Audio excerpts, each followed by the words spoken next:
ஆண்டவராகிய இயேசு கிறிஸ்துவின் நாமத்தினாலே உங்களை வாழ்த்துகிறேன்.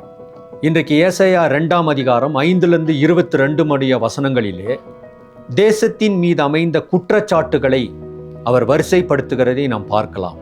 அதன்படி முதலாவது, கிழக்கத்திய கலாச்சாரங்களையும் வழிகளையும் இஸ்ரவேல் ஜனங்கள் பின்பற்றலாயினர். இரண்டாவது, பெலிஸ்தியர்களின் குறிச்சொல்லும் பழக்கங்களை பின்பற்றவர்களாயினர். மூன்றாவது, விக்கிரக ஆராதனை செய்யும் தேசங்களில் சம்பந்தம் கலக்கலாயினர்.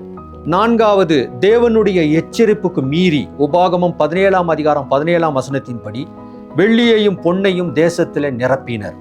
ஐந்தாவது, குதிரைகளையும் ரதங்களையும் தேசத்தில் அவர்கள் நிரப்பினார்கள். உபாகமம் 17:26 படி இது தேவனுக்கு விரோதமான காரியமாயிருந்தது. கடைசியாக, தேவனை சார்ந்திருப்பதற்கு பதிலாக விக்கிரகங்களை தேசத்தில் அவர்கள் சார்ந்திருந்தனர். இப்படிப்பட்ட குற்றங்களை அவர்கள் செய்ததின் நிமித்தமாக கர்த்தருடைய கோப ஆக்கினைக்கு அவர்கள் ஆளானார்கள். தேவனால் தெரிந்து கொள்ளப்பட்ட நாம் உலகத்தோடு ஒத்து போகாதபடிக்கு தேவனுடைய கட்டளைகளுக்கு கீழ்ப்படிந்து நடக்கும்போது தேவன் அதில் பிரியமா இருக்கிறார். நம்மை அவர் ஆசீர்வதித்து நடத்துவார். ஆமென்.